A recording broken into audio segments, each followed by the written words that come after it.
General Montgomery and General Clark confer on the final plans which are to bring the Allied Fifth Army to the assault on Naples. With Monte's warriors plunging forward up the Adriatic coast, the Anglo-American Fifth gathers momentum for the capture of Naples. Enemy snipers posted at windows and on rooftops are searched out by British infantrymen on the outskirts of the town of Cava.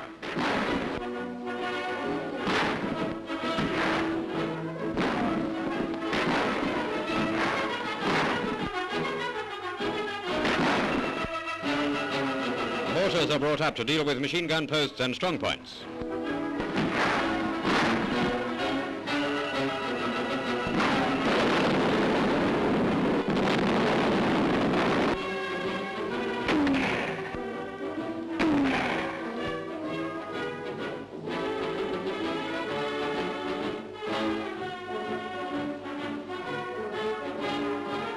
Having successfully fought its way over the mountains into the plains of Naples, the Fifth streams on through towns and villages. This is Nocera on the road to Pompeii. In Castellammare harbour, sunken ships add to the general destruction, while blown bridges over the canal tell of German efforts to delay our advance.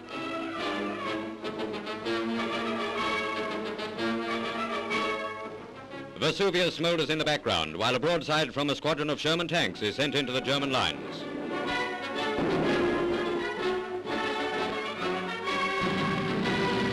As the German rear guards move out, our columns swiftly enter. 3.7s rushed forward to engage their massed forces, drawing steadily away.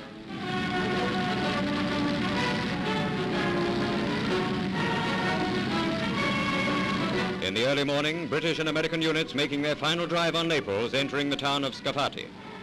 Civilians begin to pop out of every building to demonstrate with cheers and hand claps. The rarest thing in Italy today is a fascist salute, or for that matter, a fascist. Where they've gone to, and once there were 7 million of them, is a mystery.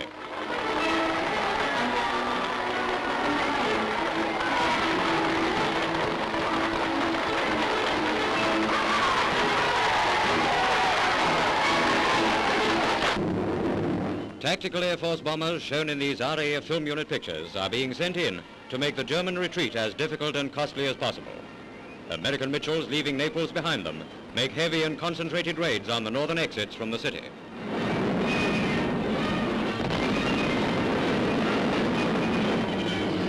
Troop concentrations and roads are pounded thoroughly. The absence of German fighter protection was a depressing influence on the Nazis. They had to rely almost wholly on ground defenses to counter the weighty Allied air attacks.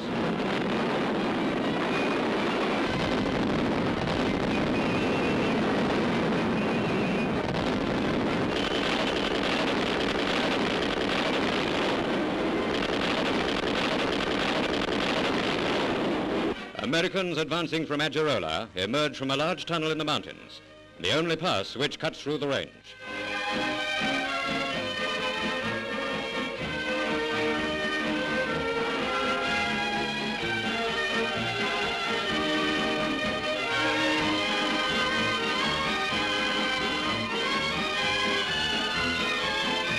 A line of vehicles waiting to enter Pompeii.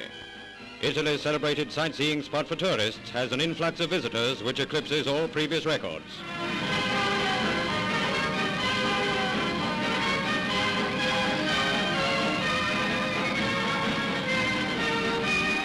Looking towards the famous ruins, which, except for an odd shell crater or two, look just as knocked about as they have for hundreds of years.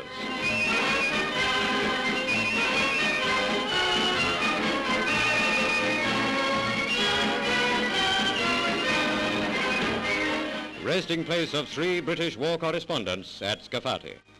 The graves of Sale, Austin and Mundy, killed by a shell fired from a German tank. British forces coming upon an Axis concentration camp release hundreds of anti-fascist Italians and German Jews. First people to be freed from the horrors of internment under dictator rule. For 3 years, this mixed community had suffered semi-starvation and ill usage.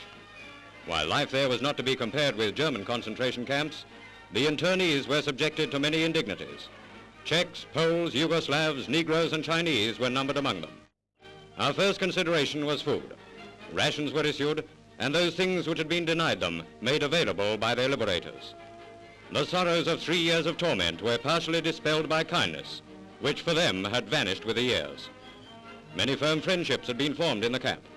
Here are two families taking leave of each other as they separate to start new lives.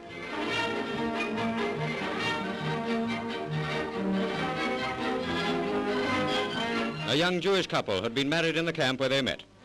No more will they have to face the future with fear. The threat of persecution no longer hangs over them. One of the four freedoms is theirs.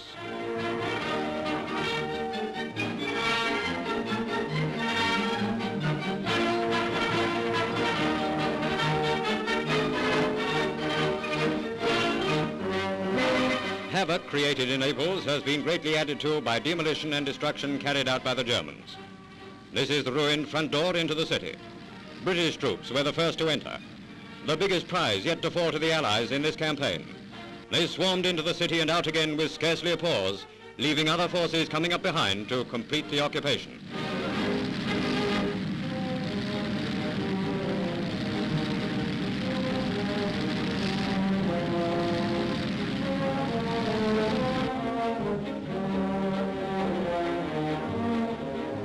Two young Germans, little more than boys, were rounded up by Italians and handed over.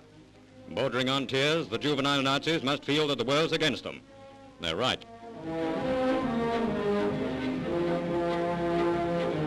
On reaching the center of the city, thousands of shouting, hysterical people started to swarm around the lorries, tanks, and cars. It was the start of an amazing scene. In a short while, many streets were jammed tight with a howling, cheering, weeping mob. Here's a press car snowed up under an avalanche of wildly excited Neapolitans.